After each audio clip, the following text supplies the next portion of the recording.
Hola! Your dream vacation to Malaysia starts from ₹24,999 only with GT Holidays, South India's #1 travel brand. Taste Daily. Taste the Daily. இல்ல அதிமுகவே சீமான் கூட்டணி வேணும் மாவட்ட செயலாளர் கூட்டத்தில் பேசியிருக்காங்களே sir. நீங்கள் வந்து ஒவ்வொரு கட்சியும் இப்போ நேரு பேசின மாதிரி தான் ஒவ்வொரு கட்சியை ஏதாவது பேசும். சீமான் வாங்கன்னு சொல்லி அதிமுக மாவட்ட செயலாளர் கூட்டத்தில் பேசின மாதிரி எனக்கு தெரியல. அதிமுகவை பொறுத்த வரைக்கும் சீமான் வந்தாலும் சரி வரலனாலும் சரி யார் வந்தாலும் சரி வந்தால் சரி வரலன்னா இல்லை அவங்க நிற்கிறதுக்கு தயாராக இருக்காங்க. நீங்கள் 1000 சொல்லுங்கள் 10 தடவை தோத்தாங்க 20 தடவை தோத்தாங்க தோத்தாலும் எங்கள் ஸ்ட்ரென்த்தை நாங்கள் வந்து எஸ்டாப்ளிஷ் பண்ணுறதுக்கு தயாராக இருக்கோம்னு அவங்க சொல்கிறாங்க. இந்தியா முழுக்க பார்த்தீங்கன்னா ஏதோ ஒரு கட்சி கூட பிஜேபி சேருது, அந்த கட்சியை வந்து கபலீகரம் பண்ணுது, அந்த இடத்துல வந்து பாஜக வளருது. அந்த டாக்டிக்ஸை வந்து தமிழ்நாட்டில் வந்து செயல்படுத்த பார்க்குறாங்க.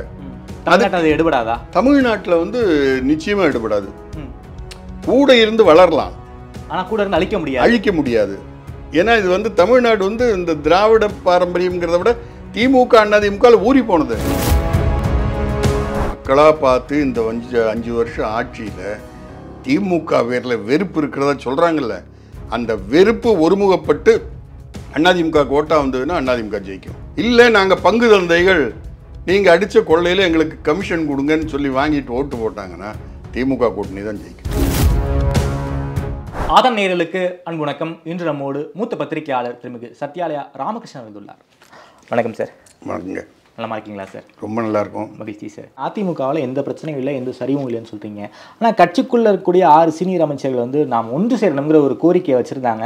அது வந்து எடப்பாடி ரிஜெக்ட் பண்ணிட்டாருங்கிற தகவலும் நமக்கு வந்திருக்கு. ஸோ இப்போ சரிவில் இருக்கும்போது ஒன்று சேரணும்னு ஒரு பத்திரிகையாளர் நீங்கள் நினைக்கிறீங்களா? 6 முன்னாள் அமைச்சர்கள்னு சொல்கிறீங்க. ஆமாம். எடப்பாடியாருக்கு ப்ரெஷர் கொடுத்தாருன்னு சொல்கிறீங்க. ஆமாம். தகவல் வந்ததுன்னு சொல்கிறீங்க. இந்த 6 + 1 7 எடப்பாடியாரோட சேர்த்து 7 பேர்னு வச்சுக்குவோம். இந்த 7 பேரில் யார் உங்களுக்கு சொன்னது? 7 பேர் சொல்ல சார், அவங்களோட தொடர்பில் கூட ஒரு பத்திரிகையாளர் தான் நியூஸை பிரேக் பண்ணுறாரு. இப்போ நான் இருக்கேன், அவங்க கூட தொடர்பில் இருக்கேன், எல்லாரும் கூடயும் தொடர்பில் இருக்கேன். எங்கிட்ட யாரும் வந்து சொல்லவே இல்லையே. வேறு எந்த பத்திரிகையாளர்? அதாவது அதிமுக அப்படிங்கிற ஒரு கட்சியை ரூயின் பண்ணணும்னு ஒரு கேங் இருக்குது. அதில் ஒரு சில பத்திரிகையாளர்களும் இருக்காங்க. அவங்க வந்து அதில் 2 விஷயம் இருக்குது. ஒரு பேப்பர் பேரை நான் சொல்ல விரும்பல, நானும் வாங்குகிறேன். அந்த பேப்பர் வந்து பிஜேபியை வந்து ப்ரமோட் பண்ணுது தமிழ்நாட்டில். அப்போ பிஜேபி ப்ரமோட் ஆகணும்னா ஒன்று டிஎம்கே ரூயின் பண்ணும், இல்லாட்டி ஏடிஎம்கே ரூயின் பண்ணும். அந்த இதில் அந்த பேப்பர் வந்து தெளிவாக இருக்காங்க. நீங்கள் அந்த பேப்பர் அண்ணாமலை கொடுத்த பப்ளிசிட்டி வேறு யாரும் கொடுத்தது கிடையாது.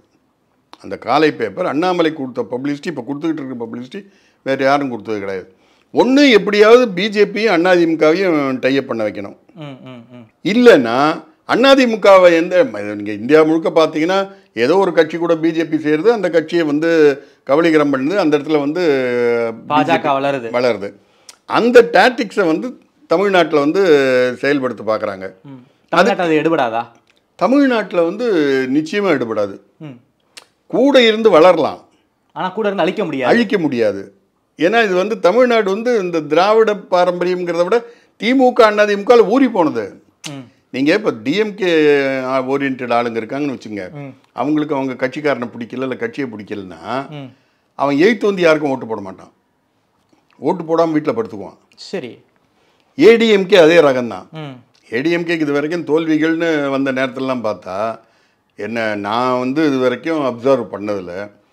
அதிமுகவனுடைய கேடர் பேஸ் எப்படின்னு சொன்னால், அவன் வந்து படுத்தா கும்பகர்ணை எழுந்தா இந்திரஜித்.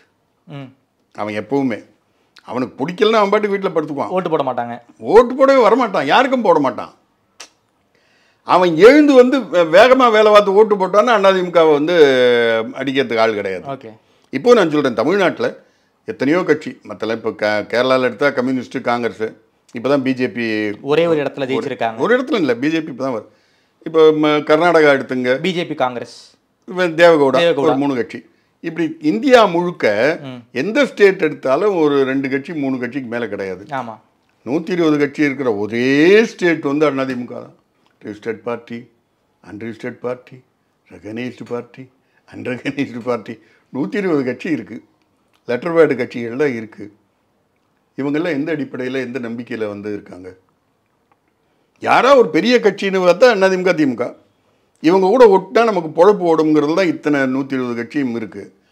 ஆனால் ஒரு 5-6 கட்சி பெரிய கட்சின்னு வச்சுக்குவோம். திமுக, அதிமுக, காங்கிரஸ், பிஜேபி, 2 கம்யூனிஸ்ட்.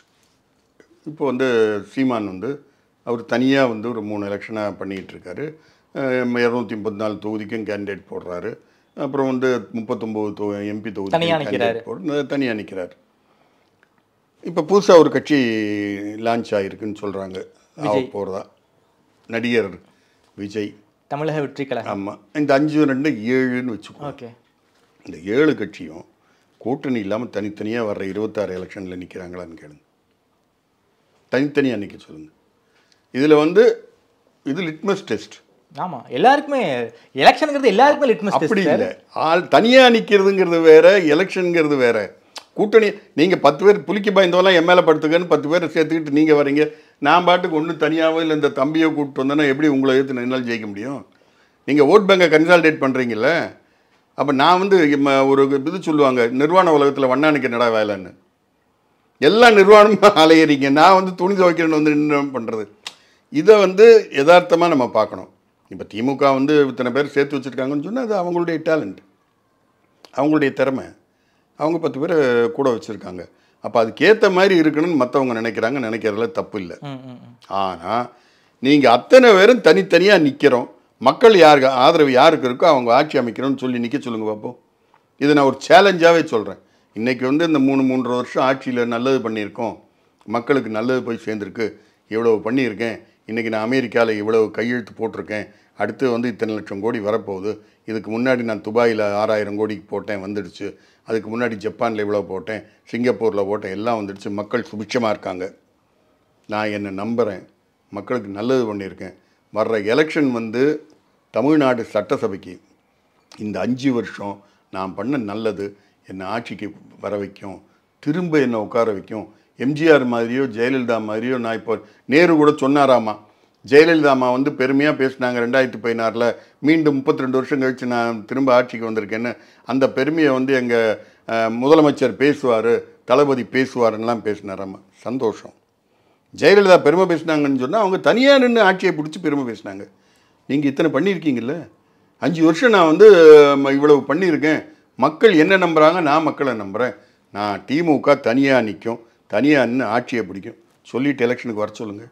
நீங்கள் திரும்ப ஒரு கேள்வி கேட்பீங்க, அதிமுக சொல்லிச்சா? அதிமுக போன எலெக்ஷனில் சொல்லிச்சு. தேமுதிக கூட இருந்தாங்களே சார், அது தேமுதிக எத்தனை சீட்டு? 5 சீட் தானே. நீங்கள் மீதி 34 சீட்லேயும் வந்து அதிமுக ரெட்டலையில் தான் நின்றுது. நீங்கள் இந்த பக்கம் 10, அதான் சொன்னேன் திரும்ப திரும்ப, அதிமுகனா புலி ஆட்டு அடிக்கிற மாதிரி அடிப்பீங்கன்னு. இவன் 10 பேரோட நின்று 39 தொகுதி ஜெயிச்சிருக்கான், அது சொல்ல மாட்டேங்கிறீங்க. அந்த ஓட் ஷேரில் வந்து திமுகவுடைய ஓட் பேங்குன்னு அதிமுக இப்போ சொல்கிறோம்ல 19%, 20%, 21%. நீங்கள் கூட இருந்த இத்தனை கட்சியை கழிச்சு திமுகவுடைய ஓட் பேங்குன்னு சொல்லுங்கள், ஓட்டு சதவீதம் சொல்லுங்கள். 25 சம்திங் நினைக்கிறேன் சார். தமிழ்நாட்டை பொறுத்த வரைக்கும் சார், எம்ஜிஆர் காலத்திலேருந்து இன்னைக்கு வரைக்கும் அதிமுகவுக்கு வந்து ஜென்ரலாக பப்ளிக் ஓட்டெல்லாம் சேர்த்து 35% ஓட்டு இருக்குது சார். திமுகவுக்கு 27% இருக்குது சார். இதில் வந்து ஓட்டே போடாத மக்கள் இருக்காங்க, நடுநிலைமையாக இருக்காங்க. இவங்க ஓட்டு ஸ்விங் ஆகும்போது யாருக்கு வருதோ அவங்க ஜெயிச்சு தான். ஓகே சார், நிலைமை. ஓகே. அதிமுக 20%. ஏன் குறைஞ்சது ஏன் குறைஞ்சது ஏன் குறைஞ்சதுன்னு கேட்குறீங்க. ஏன் குறைஞ்சதுன்னு சொன்னால் கூட்டணி இல்லைங்கிறது ஒன்று. இந்த அதிமுக ஓட்டு போடுறதால இது டெல்லியில் போய் பிரைம் மினிஸ்டர் ஆக போகிறதில்ல, ஆட்சியை பிடிக்க போகிறதில்ல. ஒன்று ஜெயிச்சா பிஜேபி ஜெயிக்கணும், இல்லாட்டி காங்கிரஸ் ஜெயிக்கணும். நீங்கள் 1980லேயே, அதாவது பூலாந்தேவி சேலை கட்டி ஹிட்லர்னு அதுக்கு முன்னாடி வரைக்கும் வர்ணித்த கருணாநிதியால் நேருவின் மகளை வருக நிலையான ஆட்சி தருகன்னு இந்திராவை வர்ணித்து கொண்டு வந்து அலையன்ஸ் வந்த உடனே காங்கிரஸ் டெல்லிக்கு வரணும்னு அன்னைக்கு வந்து கருணாநிதிக்கும் சேர்த்து இந்த தமிழ்நாட்டு மக்கள் ஓட்டு போட்டாங்க. எம்ஜிஆருக்கு 2 சீட் தான் கொடுத்தாங்க. பல பேர் அதுக்கு காரணம் சொல்லுவாங்க. அன்னைக்கு இந்திரா காந்தி வரணும் ஒன்று. 2வது, எம்ஜிஆர் வந்து ஜெகஜீவன் ராமை ப்ரொஜெக்ட் பண்ணார் பிரைம் மினிஸ்டர் கேண்டிடேட்டாக. 1000 பேர் பேசுவாங்க, நான் பட்டியலினத்துக்கு சொந்தக்காரன், நான் சம்பந்தி, பட்டியலினத்துக்காக நான் என்ன பண்ணுவேன்னுவான். ஆனால் பட்டியலினத்தை சார்ந்த ஜெகஜீவன் ராம பிரைம் மினிஸ்டர்னு எம்ஜிஆர் வந்து ப்ரொஜெக்ட் பண்ணார். மக்கள் தோல்வியை கொடுத்தாங்க. கவுல் பிராமணர் இந்திரா காந்திக்கு தான் தமிழ்நாட்டு மக்கள் ஓட்டு போட்டாங்க. நமக்கு வேணும்னா பிராமணர்கள் வேணுமோ, வேணான்னு சொன்னால் பிராமணியம் ஒழிகம்போ, அது ஒரு தனி அரசியல்னு வச்சுக்குவோம்.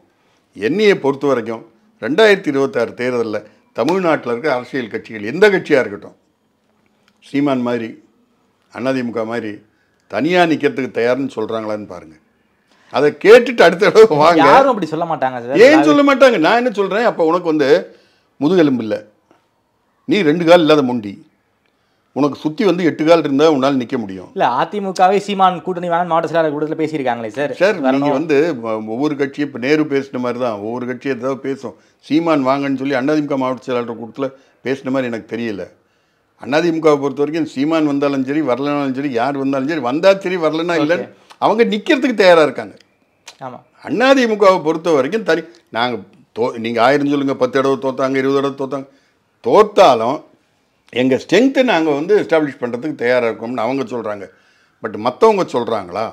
நீங்கள் நாளைக்கு வந்து இதே ஆதன் டிவி அறிவாலயத்துக்கு போய் வந்து ஸ்டாலினை பார்த்து, சார் நீங்கள் 26 எலெக்ஷனில் இவ்வளோ நல்லது பண்ணியிருக்கீங்க மக்களுக்கு, தனியாக அனுப்பிங்களான்னு கேளுங்க, என்ன சொல்கிறாருன்னு பார்ப்போம். நான் கேட்குறேன், திராவிட முன்னேற்ற கழகமாக இருக்கட்டும், அண்ணா திராவிட முன்னேற்ற கழகமாக இருக்கட்டும், மற்ற கட்சிகளுக்கு 5 சீட்டும் 10 சீட்டும் கொடுக்கறதுக்காக நீங்கள் கட்சி நடத்துறீங்க. கருணாநிதி ஒரு வாட்டி கேட்டார்ல, இது என்ன சங்கரமடமான்னு, நீ எதுக்கு மற்றவனுக்குலாம் உயிர் தண்ணி ஊற்றி அவனை வளர்த்துட்டு அப்புறம் அவங்கால விழுந்து கிடக்க? நான் சொல்கிறது புரியுதுங்களா உங்களுக்கு? ஒவ்வொருத்தரும் கட்சி நடத்துகிறாங்க, எம்எல்ஏ ஆகணும், எம்பி ஆகணும், ஆட்சிக்கு வரணும் தான் நடத்துகிறாங்க. அவங்க சொந்த ஸ்ட்ரென்த்தை பார்க்கட்டும். இப்போ வந்து விஜய் வராருன்னு சொன்னால் அவருடைய ரசிகர் மன்ற ரசிகர்களை நம்பி இந்த கட்சியை ஆரம்பிச்சிருக்காரு, தொடங்குறாரு. விஜயகாந்தும் அதே ரசிகர்களை நம்பி தான் வந்தார். அவர் வந்த உடனே முதல் எலெக்ஷனில் அவர் மட்டும்தானே ஜெயிச்சார். அதில் தமிழ்நாடை பொறுத்த வரைக்கும் இது ஒரு மாதிரி கந்தக பூமியாக இருக்குது. இந்த கந்தக பூமியில் வந்து நீங்கள் பயிர் முளைக்க வைக்கணும்னு பார்க்குறீங்க. ஏற்கனவே இருக்கிற பயிர் இருக்கும், முளைச்ச களை இருக்கும், இதை வந்து ஒழிக்கிறது ரொம்ப கஷ்டம். இப்போதைக்கு யாரும் நீங்கள் சொல்கிற மாதிரி தனியால் வந்து நிற்பாங்கிற சந்தேகம் எனக்கே அது பெரிய சந்தேகமாக தான் இருக்குது. இப்போதைக்கு ஒரு 5 கார்னர் கான்டெஸ்ட்டாக தான் 26 இருக்க வாய்ப்பு இருக்குது. டிஎம்கே கூட்டணி, ஏடிஎம்கே, பிஜேபி, நாம் தமிழர், வரப்போகிற விஜய். எப்படி சார் எலெக்ஷன் இருக்கும்னு நீங்கள் கணிப்புன்னு சொல்ல முடியாது, எப்படி இந்த களம் இருக்கும்? இல்லை, எனக்கு புரியல. 5 கார்னர் கண்டஸ்ட்டுங்கிறது திமுக கூட்டணி, ஆமாம், பிஜேபி ஒரு கூட்டணி, ஆமாம், விஜய், ஆமாம், சீமான், ஏடிஎம்கே, இந்த 5 நின்னா தனித்தனியாக நின்னா யார் ஜெயிப்பாங்கன்னு கேட்குறீங்க? இல்லை, களம் எப்படி இருக்குன்னு 5 கார்னர் கான்டெஸ்ட் தமிழ்நாடு பார்த்தது கிடையாது, எப்படி இருக்குன்னு நினைக்கிறேன். இல்லை, எப்படி இருக்குங்கிறதே இல்லை, நெட் ரிசல்ட் என்னன்னு தான் பார்க்கணும். என்ன சார் ரிசல்ட்டாக இருக்கும்? நீங்கள் சொல்கிற மாதிரி திமுக இப்போ இருக்கிற கூட்டணியோட பிஜேபி பக்கம் தாவாமல் இப்போ இருக்கிற கூட்டணியை வச்சுக்கிட்டு காங்கிரஸை வச்சுக்கிட்டு நீங்கள் அதிமுக இப்போ ஏற்கனவே போன எலெக்ஷனில் நின்ன மாதிரி விஜய், சீமான் இப்படிலாம் சொன்னால் திமுக எதிர்ப்பு ஓட்டு வந்து பிரியும். ஒரு பக்கம் கன்சாலிடேட் ஆகாமல் தடுக்கிறது தான் வந்து திமுகவினுடைய தங்களுடைய எதிர்ப்பு ஓட்டு ஒருமுகப்படக்கூடாது. ஓகே, எப்பவுமே திமுகவினுடைய எதிர்ப்பு ஓட்டு அதிமுகவுக்கு, அதிமுகவினுடைய எதிர்ப்பு ஓட்டு திமுகவுக்கு. அது சீமானா இருக்கட்டும், இது வந்து என்னுடைய சொந்த கருத்து, சீமானா இருக்கட்டும், விஜயா இருக்கட்டும், யாராக இருந்தாலும் அவங்க இப்போ கட்சி ஆரம்பிக்கிறாங்கன்னு சொன்னால் அவங்க வந்து திமுக போடுற வேற இல்லைன்னு சொல்லலாம், எது வேணாலும் சொல்லலாம், அதெல்லாம் நான் ஒத்துக்கவே மாட்டேன். நீங்கள் என்ன சார் விஜய் திமுக பி டீம்னு சொல்கிறீங்களா? சார், அவங்க போடுற காசில் சினிமா நடிச்சிட்டு இருக்கிறவர் வந்து இன்றைக்கி வந்து இந்தியாவிலேயே வந்து 2வது பெரிய மனுஷன் வந்து டேக்ஸ் 88 கோடி ரூபா கட்டினது வந்து விஜய் சார். அவருக்கு மேலே வந்து 92 கோடி கட்டுறது வந்து ஷாருக் கான். இந்த 2 பேர் தான். இந்த 2 பேருக்கு நீ ரெட் ஜெயின் மூவிஸும் சன் பிக்சர்ஸும் இல்லைன்னா விஜயும் கிடையாது, சூர்யாவும் கிடையாது, எவனும் கிடையாது. இல்லை சார், நீங்கள் ஜெயின் டூ சன் பிக்சர் இல்லைனாலும் விஜய்க்கு 100 கோடி கொடுக்க சம்பளத்துக்கு சமம் கொடுக்க நிறைய பேர் தயாராக இருக்காங்க. யார் நீங்கள் தயவு பண்ணி எண்ணுங்க. ஏஜிஎஸ் இருக்காங்க சார். போன அதாவது 2006க்கு முன்னாடி ஏஜிஎஸ் சார் சொல்லுங்கள் சார். 2006 and 11க்கு முன்னாடி ஏஜிஎஸ் எத்தனை தியேட்டர் நடத்தினா, ஏஜிஎஸ் எத்தனை படம் எடுத்திருக்கான்னு தயவு பண்ணி சொல்லுங்கள். டிஎம்கே பவரில் இருக்கும்போது பல பேரை உருவாக்குறாங்க. அதில் ஒன்று தான் இவங்களுடைய ரெட் ஜெயின் மூவிஸு, 96-2001 இவங்க உருவாக்கின சன் மூவிஸு. அதில் நீங்கள் மொத்த இண்டஸ்ட்ரி அவங்கக்கிட்ட பவர் இருந்தாலும் இல்லைன்னாலும் இண்டஸ்ட்ரியை கண்ட்ரோல் பண்ணக்கூடிய கெப்பாசிட்டி வந்து அவங்கக்கிட்ட இருக்குது. நீங்கள் சன் நெட்வொர்க்கினுடைய ஷேர் மார்க்கெட்டை போய் பாருங்கள். அதில் இருக்கிற சேர்மனாக இருக்கட்டும், வைஸ் சேர்மனாக இருக்கட்டும், அவங்களுடைய இயர்லி இன்கம் என்னன்னு பாருங்கள். வேறு யாருக்கும் வராது. அப்போது டிஎம்கே வந்து என்னை பொறுத்த வரைக்கும் சொல்கிறேன், கிளவராக ப்ளே பண்ணுறாங்க. டிஎம்கேவை பொறுத்த வரைக்கும் ஆஸ் எ ஜேர்னலிஸ்ட்டு கிளவராக ப்ளே பண்ணுறாங்க.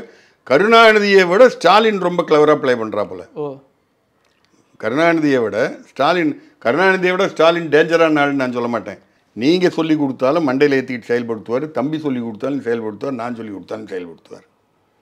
நீங்கள் துண்டு சீட்டில் தான் எழுதணும், இல்லை பெரிய சீட்டில் எழுதி கொடுத்தாலும் அவர் கரெக்டாக அதை படிப்பார். அவராக செய்ய மாட்டார். ஆனால் அவர் ஏன் கிளவராக ப்ளே பண்ணுறாருன்னா, அவருக்கு தோதான ஆட்கள் ஒரு 5 பேரை வச்சுருக்காரு. அவங்க இவரை துதிப்பாடிக்கிட்டே இருக்கணும், இவரை விட்டு போகக்கூடாது, எலெக்ஷனில் இவர் கூட இருக்கணும்னு. அதே நேரத்தில் இவருக்கு எதிராக இருக்கிறவங்க வந்து செதறி கடக்கணும். செதறி கடந்தால் தான் நாம் வந்து வித்ஸ்டாண்ட் பண்ண முடியும்னு நினைக்கிறார். நீங்கள் சொல்கிற மாதிரி 5 முனை போட்டி நடந்தால் மக்களாக பார்த்து இந்த 5 வருஷம் ஆட்சியில் திமுக பேரில் வெறுப்பு இருக்கிறதா சொல்கிறாங்கல்ல, அந்த வெறுப்பு ஒருமுகப்பட்டு அதிமுக கோட்டா வந்ததுன்னா அதிமுக ஜெயிக்கும். இல்லை நாங்கள் பங்கு தந்தைகள், நீங்கள் அடித்த கொள்ளையில் எங்களுக்கு கமிஷன் கொடுங்கன்னு சொல்லி வாங்கிட்டு ஓட்டு போட்டாங்கன்னா திமுக கூட்டணி தான் ஜெயிக்கும். ஓகே சார், ரொம்ப நன்றி சார். பல்வேறு கேள்விகளுக்கு ரொம்ப அறிவாக பதில் சொல்லியிருக்கீங்க. நேரம் கொடுத்து பேசியமைக்கு நன்றி சார். ரொம்ப நன்றி.